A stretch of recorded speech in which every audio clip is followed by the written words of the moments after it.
পুষ্পক উদ্ভিদের জনন মাতৃকোষে ক্রোমোজোমের হ্রাসমূলক বিভাজন লক্ষ্য করেন।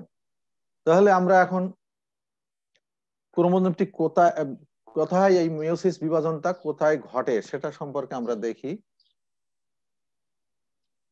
মিয়োসিস সর্বদা জনন মাতৃকোষে সম্পন্ন হয় এবং সর্বদাই 2n সংখ্যক ক্রোমোজোম বিশিষ্ট কোষে হয়। এটা একটু ইম্পর্টেন্ট পয়েন্ট, একটু খেয়াল করো।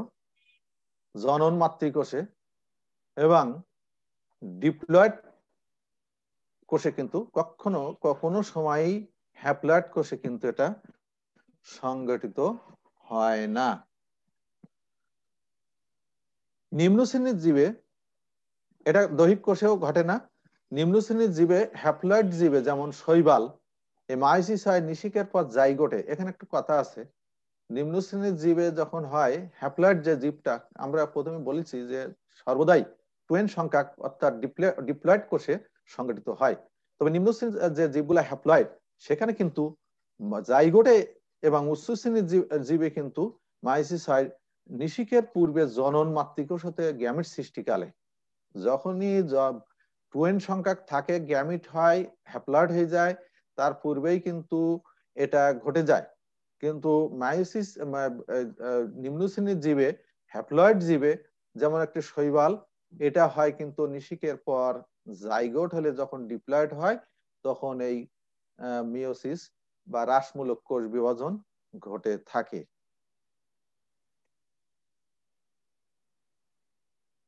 এরপরে আমরা মিয়োসিসের কিছু বৈশিষ্ট্য আছে, সে বৈশিষ্ট্য সম্পর্কে আমরা একটু দেখি। ডিপ্লয়েড জীবে মায়োসিস সাধারণত জনন মাতৃকোষে হয়ে থাকে। এই ধরনের কোষ বিভাজন নিউক্লিয়াস দুবার এবং ক্রোমোজোম একবার বিভক্ত হয়। প্রোফেজ 1 দীর্ঘস্থায়ী বিদায়, এখানে কিন্তু আরেকটু জটিল। প্রোফেজ 1 এবং প্রোফেজ মিয়োসিস 1 এবং মিয়োসিস 2 এই দুইটা পর্যায়ে ভাগ করা হয়, সেটা আমরা পরবর্তীতে আসছি। প্রোফেজ 1 দীর্ঘস্থায়ী বিদায় একে 5টি উপপর্যায়ে বিভক্ত করা চলে।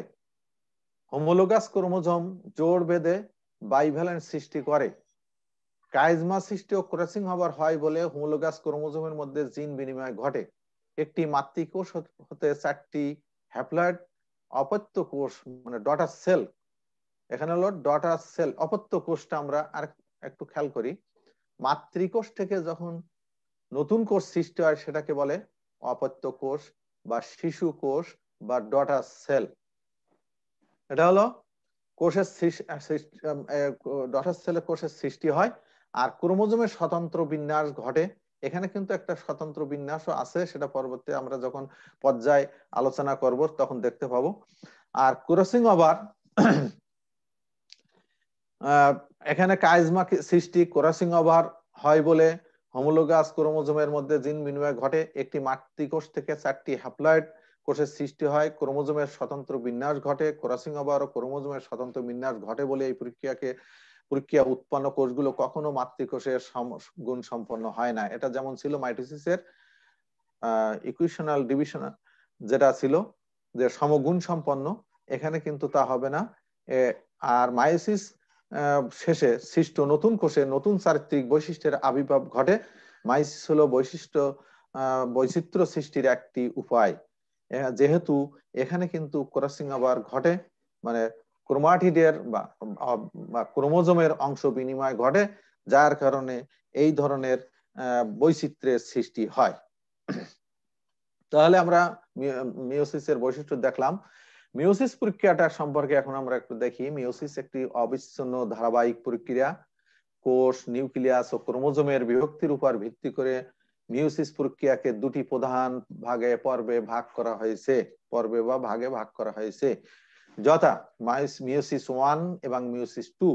আমরা মিয়োসিস বলছি, এখানে মায়োসিসও একই কথা, কিন্তু মিয়োসিস বা মায়োসিস একই কথা। এখানে দুইটা পর্যায় আছে, মিয়োসিস 1 এবং মিয়োসিস 2। মিয়োসিস 1 এই জায়গায় কি বৈশিষ্ট্য থাকে আর মিয়োসিস 2 তে কি বৈশিষ্ট্য থাকে সেই সম্পর্কে একটু বলি। মিয়োসিস 1 ক্রোমোজোম সংখ্যা অর্ধেক হয়, এই জন্য একে হ্রাসমূলক বিভাজনও বলা হয়। এই যে মিয়োসিস যে অর্ধেক হয়ে যায় ক্রোমোজোম সংখ্যা, এটা কিন্তু মিয়োসিস 1 এই কাজটা কিন্তু সম্পন্ন হয়। টুতে কিন্তু আর এই জিনিসটা হয় না, মিওসিস টু এ ক্রোমোজোম সংখ্যা সমান থাকে। এটি মূলত একটি মাইটোসিস বিভাজন প্রক্রিয়া, এই জন্য একে সমীকরণিক বিভাজনও বলা হয়। তাহলে মিওসিস ওয়ান হ্রাসমূলক বিভাজন এবং মিওসিস টু হলো সমীকরণিক বিভাজন। প্রত্যেক পর্বকে প্রোফেজ, মেটাফেজ, অ্যানাফেজ এবং টেলোফেজের 4টি পর্যায়ে ভাগ করা হয়। মিওসিস প্রক্রিয়ায় ডিএনএ দ্বিত্বন হয়। এই যে ডিএনএ দ্বিত্ব আমরা যখন মাইটোসিস প্রক্রিয়া পড়েছিলাম তখন দেখেছিলাম যে মাইটোসিস প্রক্রিয়ায় প্রথম প্রোফেজ, প্রথম দশার আগে ইন্টারফেজ দশায় ডিএনএর রেপ্লিকেশন, দ্বিত্বন, প্রতিলিপন সব কিন্তু একই কথা, কিন্তু একই অর্থ এই শব্দগুলার। যারে বলে দ্বিত্বন, তার বলে রেপ্লিকেশন, তারে বলে যে প্রতিলিপন। এগুলা কিন্তু প্রোফেজ দশার আগেই ইন্টারফেজ দশায় কিন্তু মাইটোসিস, এখানেও তাই। মিওসিস প্রক্রিয়ায় ডিএনএ দ্বিত্বন হয় কিন্তু প্রোফেজ 1 এর পূর্বে, তার আগেই এই দ্বিত্বনটা হয়ে যায়। আর মাইটোসিস কোষ বিভাজনের সময় বলেছিলাম এই ডিএনএ দ্বিত্বন না হলে কিন্তু কোষ বিভাজন হয় না, হতে পারে না। তো মিওসিস ওয়ানই সবচেয়ে তাৎপর্যপূর্ণ, কারণ এ পর্যায়ে ক্রোমোজোম সংখ্যা অর্ধেকে হ্রাস পায় এবং হোমোলোগাস ক্রোমোজোমের মধ্যে অংশের পারস্পরিক বিনিময় ঘটে। সেটাকে হোমোলোগাস মানে সমসংস্থ, ব্র্যাকেটে দেওয়া আছে, একটু স্ক্রিনে দেখতে পাবে যে সমসংস্থর বাংলাটা কিন্তু, আর হোমোলোগাস মানে এক জোড়া, সমান সমান এক জোড়া ক্রোমোজোমকে হোমোলোগাস ক্রোমোজোম বলে। আর ওদের মধ্যে যে অংশের বিনিময়টা ঘটে সেটাকে বলে ক্রসিং ওভার।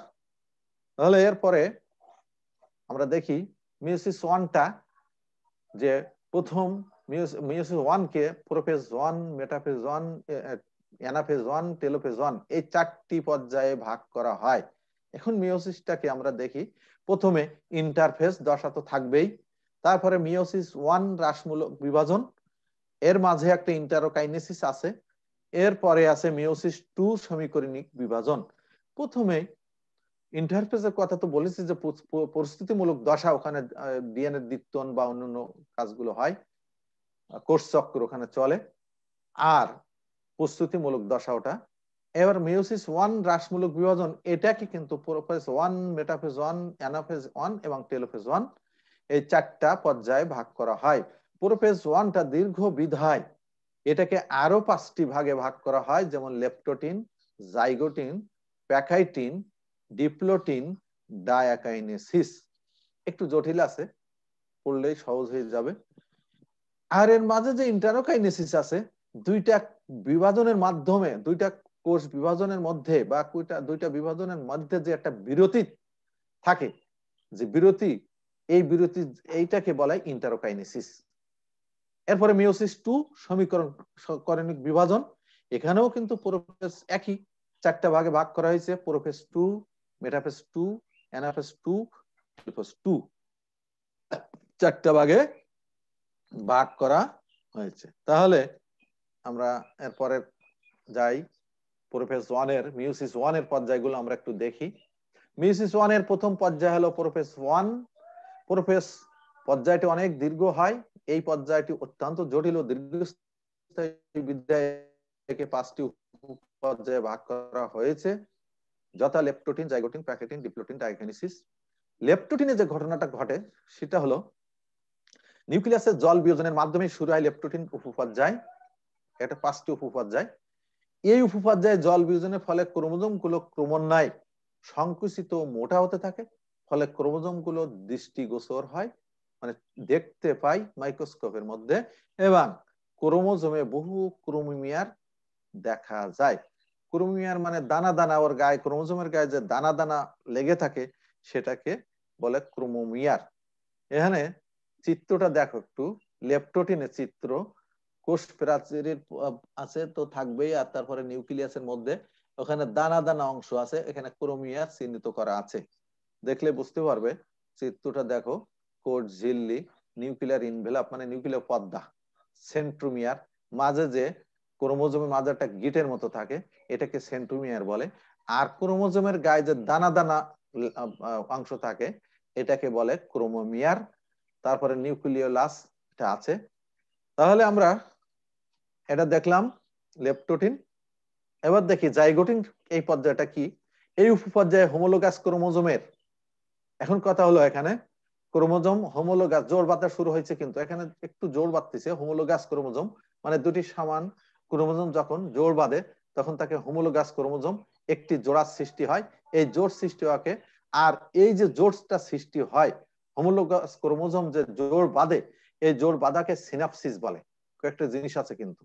আর প্রতিটি জোড় বাঁধা ক্রোমোজোম জোড়াকে বাইভ্যালেন্ট বলে, মানে দুইটা বাইভ্যালেন্ট বলে। তাহলে এখানে কথা আসলো হোমোলোগাস ক্রোমোজোম, জাইগোটিক পর্যায়ে উপপর্যায়ে দুইটা ক্রোমোজোম তখন একই একই ধরনের দুইটা ক্রোমোজোম জোড় বাঁধে, এই জোড় বাঁধা ক্রোমোজোমকে হোমোলোগাস ক্রোমোজোম। আবার জোড় বাঁধা, আর এই জোড় বাঁধা বা এই জোড়া সৃষ্টি হয়, আর এই জোড় বাঁধা ক্রোমোজোম জোড়াকে বাইভ্যালেন্ট বলে। তাহলে এখানে ক্ষেত্রে এখন দেখো যে একটা কালো করা আছে আর একটা সাদা, দুইটা ক্রোমোজোম। তাহলে দুইটা ক্রোমোজোম পরস্পর জোড় বেঁধে বাইভ্যালেন্ট সৃষ্টি করেছে। তাহলে এরপরে আমরা যাই,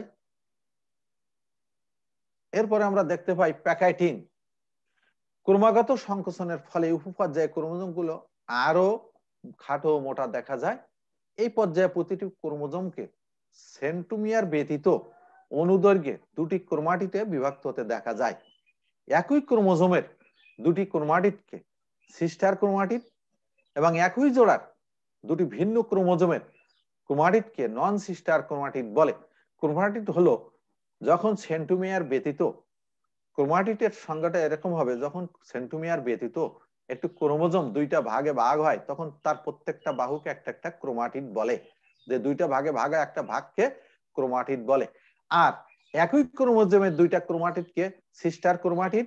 আর যখন ওইটা দুইটা ক্রোমোজোমের বাইভ্যালেন্ট ক্রোমোজোমের দুইটা ক্রোমোজোমের মধ্যে এখান থেকে একটা একটা ক্রোমোজোম থেকে একটা অভার ক্রোমোজোম থেকে যখন আরেকটা ক্রোমাটিড নেব তখন সেটা হবে নন সিস্টার ক্রোমাটিড। খেয়াল রেখো, দুটি নন সিস্টার ক্রোমাটিডের এক্স আকৃতির জোড় স্থলকে কাইজমা বলা। যখন এরা আসলে অংশের বিনিময় ঘটাবে তখন কিন্তু এরা কি করে, এরা কিন্তু একটু প্যাকেটিংটা আমরা চিত্রটা দেখে নিই। জোড় বাঁধা শুরু হয়ে গেছে, প্যাকেটিং চিত্রটা দেখো। এখানে ওই জোড় বাঁধার যে জায়গাটা সৃষ্টি হচ্ছে ওই জায়গাটার নাম হলো দুটি নন সিস্টার ক্রোমাটিডের যখন ক্রসিং ওভারের জন্য একটা অংশের বিনিময়ের জন্য যখন দুইটা ক্রোমাটিড লেগে যায় এবং অংশ বিনিময় করতে থাকে তখন একটা ক্রস চিহ্নের মতো অংশ ক্রসের মতো হয়, তখন এটাকে কাইজমা, এটাকে বলে কাইজমা বা কাইজম্যাটা। কাইজমা বহুবচন, কাইজমাটা এক বচন। নন সিস্টার ক্রোমাটির মধ্যে পরস্পর কিন্তু এই পরস্পর অংশের বিনিময়কে ক্রসিং ওভার বলা হয়। এদের মধ্যে যে নন সিস্টার ক্রোমাটিডের মধ্যে যখন পরস্পর অংশের বিনিময়টা ঘটবে তখন সেইটাকে বলা হয় ক্রসিং ওভার। তাহলে প্যাকেটিং দশায় কিন্তু কি হচ্ছে, ক্রসিং ওভার কিন্তু এখানে হচ্ছে, এটা কিন্তু খেয়াল রাখতে হবে। ডিপ্লোটিন, এরপর আসি ডিপ্লোটিন। ক্রমাগত সংকোচনের ফলে এই উপপর্যায়ে ক্রোমোজোম গুলিকে আরো খাটো মোটা দেখা যায়। বাইভ্যালেন্টের ক্রোমোজোম দ্বয়ের মধ্যে পারস্পরিক বিকর্ষণ শুরু হয়। এবার কিন্তু বিকর্ষণ শুরু হবে, কারণ এরা দুই মেরুতে যাবে। বিকর্ষণের ফলে দুটি কাইজমাটার মধ্যবর্তী অংশে একটা লুপের সৃষ্টি হয়। লুপ ফাঁস, লুপের এটা 90 বা 180 ডিগ্রি হতে পারে, 90 ডিগ্রি বা 180 ডিগ্রি একটা লুপ ফাঁসের মতো সৃষ্টি হয়। এরপর আসি আমরা ডায়াকাইনেসিস। এই উপপর্যায়ে ক্রোমোজোম গুলো আরো খাটো মোটা হয়। এই উপপর্যায়ের শেষ দিকে নিউক্লিওলাস অদৃশ্য হয়ে যায় এবং নিউক্লিয়ার মেমব্রেনের অবলুপ্তি মানে বিলুপ্তি ঘটে। এখানে আমরা দেখি এই যে ডিপ্লোটিন, এখানে দেখছি যে কাইজমা সৃষ্টি হয়ে গেছে। তারপরে আমরা যদি ডায়াকাইনেসিস দেখি, লুপ্তপ্রায় নিউক্লিয়ার পর্দা, এবং এখানে কিন্তু ক্রসিং ওভারের মাধ্যমে ক্রোমাটিডের অংশের আমরা দেখলাম যে মিয়োসিস কোষ বিভাজনের প্রোফেজ 1 দশার যে 5টি উপপর্যায়ে ভাগ করা হয়েছে সেই 5টি উপপর্যায়ের কথা, এটা কিন্তু হ্রাসমূলক বিভাজন বলে। এটা হলো অর্ধেকে চলে আসলো। তাহলে আমরা এখন আসি মেটাফেজ প্রোফেজ 1 হলো মেটাফেজ 1। মেটাফেজ 1 আমরা দেখি বাইভ্যালেন্টের প্রতিটি সেন্ট্রোমিয়ার শশা মেরুর দিকে অবস্থান করে। এবার কিন্তু শশা মেরুর দিকে যাচ্ছে, সেন্ট্রোমিয়ারটা অগ্রগামী থাকবে কিন্তু সেন্ট্রোমিয়ার, আর অনুগামী থাকবে ক্রোমাটিড। এখানে সেন্ট্রোমিয়ার শশা মেরুর দিকে অবস্থান করে। এখানে একটু কথা বলে নি, মেরু কথাটা হয়তো তোমরা কেমন বুঝতেছো। মাইটোসিস কোষ বিভাজনের সময় বলেছিলাম যে পৃথিবীও গোলাকার, আমাদের ক্রোমোজোমটাও গোলাকার। পৃথিবীর যেমন 2টা মেরু আছে, উত্তর মেরু এবং দক্ষিণ মেরু, এখানেও কিন্তু তেমনই আছে। এবং 2 মেরু থেকে ভূপৃষ্ঠের সমান দূরে যেমন একটা বিষুব রেখা আছে, এখানে কিন্তু একটা বিষুব অঞ্চল ধরা হয়। তো বিষুব অঞ্চলে কিন্তু এরা অবস্থান করছে এবং সেন্ট্রোমিয়ারটা কিন্তু শশা মেরুর দিকে অবস্থান করছে, কারণ অর্ধেক হয়ে ওরা কিন্তু মেরুর দিকে চলে যাবে। মাইটোটিক এই মাইটোটিক মেটাফেজের মতো এ পর্যায়ে, মানে মাইটোসিসের মতো, মাইটোসিস মেটাফেজের মতো এ পর্যায়ে সেন্ট্রোমিয়ার বিভক্ত হয় না, এখানেও অবিভক্ত থাকে এবং ক্রোমোজোমের মধ্যে লুপ সিস্টা এবং আরো খাটো মোটা হয়। এরপরে আমরা আসি অ্যানাফেজ দেখি। এই পর্যায়ে হোমোলোগাস ক্রোমোজোম পৃথক হয়ে যায় এবং বাইভ্যালেন্টের 2টি ক্রোমোজোম বিপরীতমুখী 2টি মেরুর দিকে ধাপিত হয়। তাহলে ক্রোমোজোম বিভক্ত হয়ে গেল, বাইভ্যালেন্টের 2টি ক্রোমোজোম বিপরীতমুখীর দিকে ধাবিত হচ্ছে। এখানে সেন্ট্রোমিয়ার অগ্রগামী এবং বাহুদ্বয় অনুগামী হয় বলে ফলে ক্রোমোজোম গুলো V metacentric, L sub metacentric, J acrocentric, I telocentric প্রভৃতি আকার ধারণ করে। প্রতি মেরুতে ক্রোমোজোম সংখ্যা দাঁড়ায় 2n এর পরিবর্তে এন, ডিপ্লয়েডের পরিবর্তে হ্যাপ্লয়েড। এখানে দেখো মাইসিসের মেটাফেজ 1 ও অ্যানাফেজ 1 এর দৃশ্য দেখো, যে চলে যাচ্ছে মেরুর দেখে, 2টা মেরু আছে।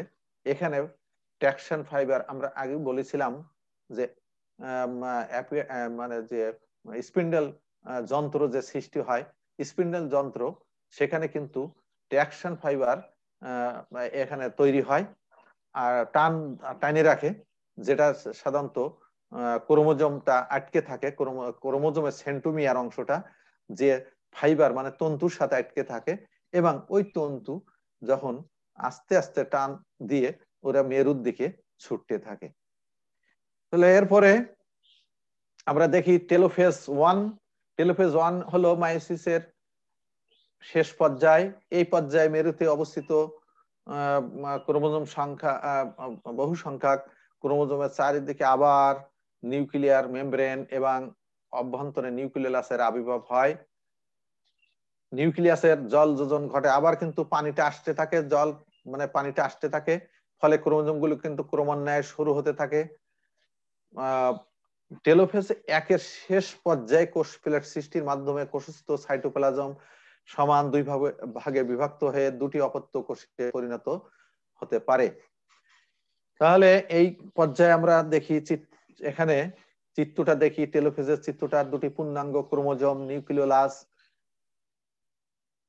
আবার দৃষ্টিগোচর আস্তে আস্তে নিউক্লিয়ার মেমব্রেন তার তৈরি হয়ে গেছে। এরপরে 2টা নিউক্লিয়াস তৈরি হয়ে কিন্তু 2 মেরুর দিকে ধাপিত হয়েছে। তাহলে আমরা এর মাঝে আরেকটা, এই পর্যায়টা শেষ, এর পর্যায়ে প্রোফেজ 2 মানে মিওসিস 2, মিওসিস 2 যখন হবে তার মাঝে একটু অবকাশ থাকে। এই অবকাশটার নাম হলো ইন্টারোকাইনেসিস। ইন্টারোকাইনেসিস মেয়োসিস প্রক্রিয়ায় নিউক্লিয়াসের প্রথম ও দ্বিতীয় বিভক্তির অন্তর্বর্তীকালীন বা মধ্যবর্তী সময়কে ইন্টারোকাইনেসিস বলে। এই সময়ে প্রয়োজনীয় আরএনএ, প্রোটিন ইত্যাদি সংশ্লেষিত হয়। ডিএনএ এর প্রতিরূপ বা অনুলিপন ঘটে না। পূর্বে বলেছি যে ডিএনএ এর প্রতিলিপন কিন্তু মিওসিস 1 এর প্রোফেজ 1 এর আগেই কিন্তু হয়ে যায়। তাহলে আমরা এটা দেখলাম টেলোফেজের চিত্রটা, মায়োসিসের টেলোফেজের 1 পর্যায় চিত্র। এবার আসি আমরা মিওসিস 2 মায়োসিস 2 এর প্রধান তাৎপর্য হলো দুটি কোষেতে 4টি কোষের সৃষ্টি। এইখানে কিন্তু 4টি কোষের সৃষ্টি হয়। তো এটি মূলত মাইটোসিস বিভাজন। এখানে বলেছিলাম যে সমীকরণিক বিভাজন। মায়োসিস 2 কে প্রোফেজ 2, মেটাফেজ 2, অ্যানাফেজ 2, টেলোফেজ 2 এই 4টি পর্যায়ে ভাগ করা হয়।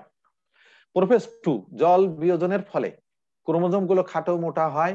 যেমন আমরা পড়েছিলাম মাইটোসিস প্রক্রিয়ায় prophase, prometaphase, metaphase, anaphase, telophase, ঠিক এমনই একই বৈশিষ্ট্য, একই সব এখানে ঘটে। ক্রোমোজোম গুলোকে ক্রোমাটিডে বিভক্ত দেখা যায়। এই পর্যায়ে শেষ দিকে নিউক্লিওলাস নিউক্লিয়ার মেমব্রেনের অবলুপ্তি ঘটে বা বিলুপ্তি ঘটে। এই যে প্রোফেজ 2 পর্যায়, এখানে ক্রোমাটিডে বিভক্ত ক্রোমোজোম সেন্ট্রোমিয়ার ব্যতীত। তাহলে এরপরে যাই আমরা মেটাফেজ 2। এই পর্যায়ে স্পিন্ডেল যন্ত্র সৃষ্টি হয় এবং ক্রোমোজোম গুলো বিষুবীয় অঞ্চলে অবস্থান করে ট্রাকশন ফাইবারের সাথে যুক্ত হয়। এখানে কিন্তু স্পিন্ডেল যন্ত্র সৃষ্টি হয়ে গেল মেটাফেজ 2। ওখানে হয়েছিল মাইটোসিস কোষ বিভাজন প্রোমেটাফেজে। এখানে তো মেটাফেজে, যেহেতু প্রোমেটাফেজ এখানে নেই, মেটাফেজ 2 এখানে বিষুবীয় অঞ্চলে অবস্থান করে ট্রাকশন ফাইবারের সাথে যুক্ত হয়। ক্রোমোজোমগুলো আরো খাটো মোটা হয়। আবার শেষ পর্যায়ে সেন্ট্রোমিয়ার একেবারে বিভক্ত হয়ে যায়। তারপরে আমরা দেখি অ্যানাফেজ 2। সেন্ট্রোমিয়ার পূর্ণ বিভক্তির ফলে প্রতি ক্রোমোজোমের দুটি ক্রোমাটিড সম্পূর্ণ পৃথক হয়ে যায়। ট্রাকশন ফাইবারের সংকোচনের মাধ্যমে ক্রোমাটিড গুলো ধীরে ধীরে বিপরীত মেরুতে পৌঁছায়।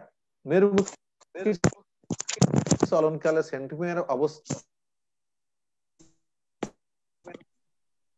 সেন্ট্রোমিয়ারের অবস্থান অনুযায়ী ক্রোমাটিড গুলিকে সেই একই ভাবেই চলতে থাকে। এল মানে মেটাসেন্ট্রিক, সাবমেটাসেন্ট্রিক, অ্যাক্রোসেন্ট্রিক বা টেলোসেন্ট্রিক ইত্যাদি ঘটতে থাকে। আমরা চিত্রটা একটু দেখে নিই।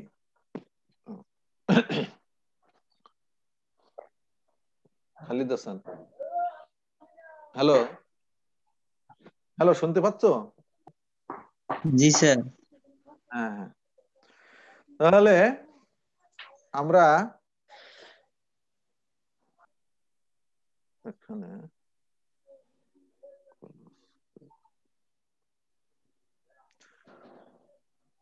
পরবর্তীতে আমরা দেখি মায়োসিস 2 এর এবং মেটাফেজ 2 এর অ্যানাফেজ 2 পর্যায় এগুলো কিভাবে দেখো সেন্ট্রোমিয়ার কিভাবে যাচ্ছে, দুই মেরুর দিকে চলে যাবে, এরা ভাগ হয়ে মেটাফেজ 2 অ্যানাফেজ 2 তে ভাগ হয়ে 4টে অংশে ভাগ হবে। সেটা পরবর্তীতে আমরা আরো দেখি বিভাজিত অবস্থায়। সেটা হলো টেলোফেজ 2 হলো মায়োসিস 2 প্রক্রিয়ার শেষ পর্যায়। এ পর্যায়ে নিউক্লিয়ার মেমব্রেনের আবির্ভাব ঘটে, নিউক্লিওলাস সৃষ্টি হয়, ফলে দুটি পৃথক নিউক্লিয়াস দেখা যায়। নিউক্লিয়াসের জল যোজন ঘটে। এখানে কিন্তু আবার জল যোজন ঘটছে। এই যে অ্যানাফেজ 2টা একটু দেখো, এখানে আস্তে আস্তে ট্রাকশন ফাইবার ও কিন্তু টেনে নিয়ে যাচ্ছে মেরুর দিকে।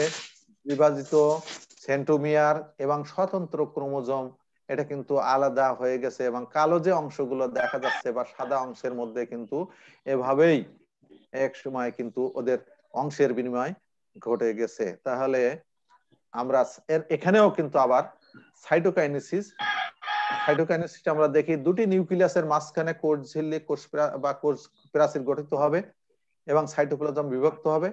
একটি মাতৃকোষ থেকে 4টি কোষের সৃষ্টি হয় এবং প্রতি কোষে ক্রোমোজোম সংখ্যা মাতৃকোষের অর্ধেক হয়। সৃষ্ট 4টি কোষ সমগুণ সম্পন্ন হয় না, এখানে কিন্তু অর্ধেকে নেমে আসে। তাহলে আমরা দেখি টেলোফেজের মায়োসিস 2 এবং টেলোফেজ 2 পর্যায়ে এখানে হ্যাপ্লয়েড সংখ্যা দেখা যাচ্ছে যে হ্যাপ্লয়েড সংখ্যা ক্রোমোজোমীয় নিউক্লিয়াস এখানে তৈরি হয়ে গেল। নিউক্লিয়ার মেমব্রেনে তৈরি হয়েছে। নিউক্লিওলাসের ও আবির্ভাব আমরা দেখতে পাচ্ছি। তাহলে এটা আমরা দেখলাম। মিওসিসের গুরুত্বটা একটু দেখি। জনন কোষ সৃষ্টি হয়। এখানে মিওসিসের মাধ্যমে জনন কোষ সৃষ্টি হয়। ক্রোমোজোম সংখ্যা, জনন কোষ কি কি? সাধারণত XY এগুলা জনন কোষ। ক্রোমোজোম সংখ্যা ধ্রুব থাকে, প্রজাতির সক্রিয়তা ঠিক থাকে, বৈচিত্র্যের সৃষ্টি হয়, অভিব্যক্তির ধারা অব্যাহত থাকে, গ্যামেট সৃষ্ট বংশবৃদ্ধি ঘটে, জনুক্রম আছে এবং মেন্ডেলের সূত্রে ব্যাখ্যা দেওয়া যায়। এগুলা সংক্ষেপে আমি লিখছি, বইয়ে তোমরা ক্লিয়ার মানে বিস্তারিত ভাবে একটু পড়বে, আশা করি পড়লেই বুঝতে পারবে। তো এগুলা, এরপরে আমরা আসি ক্রসিং ওভার। এখানে একটা জিনিস আছে সবচেয়ে গুরুত্বপূর্ণ, ক্রসিং ওভার। এক জোড়া হোমোলোগাস ক্রোমোজোমের দুটি নন সিস্টার ক্রোমাটিড এর মধ্যে, ক্রোমাটিডের মধ্যে অংশের বিনিময় হওয়াকে ক্রসিং ওভার বলে। তাহলে এক জোড়া হোমোলোগাস ক্রোমোজোমের, হোমোলোগাস যে কথাটা বলেছিলাম যে হোমোলোগাস মানে সমসংস্থ ক্রোমোজোম, একই ধরনের ক্রোমোজোমের মধ্যে যখন ক্রোমোজোমের দুটি নন সিস্টার ক্রোমাটিড, কিন্তু সিস্টার ক্রোমাটিড না, not sister chromatid, non sister chromatid হবে, এর অংশের বিনিময় হওয়াকে ক্রসিং ওভার বলে। থমাস হ্যান্ট মর্গান 1909 সালে ভুট্টা উদ্ভিদে প্রথম ক্রসিং ওভার সম্পর্কে ধারণা দেন। এটা হলো ক্রসিং ওভার। ক্রসিং ওভারের গুরুত্ব আমরা তারপরে ক্রসিং ওভারটা কিভাবে দেখবো। কিছু সংখ্যক নিম্ন শ্রেণীর জীব ছাড়া সব উদ্ভিদ ও প্রাণীর মধ্যে ক্রসিং ওভার ঘটে থাকে।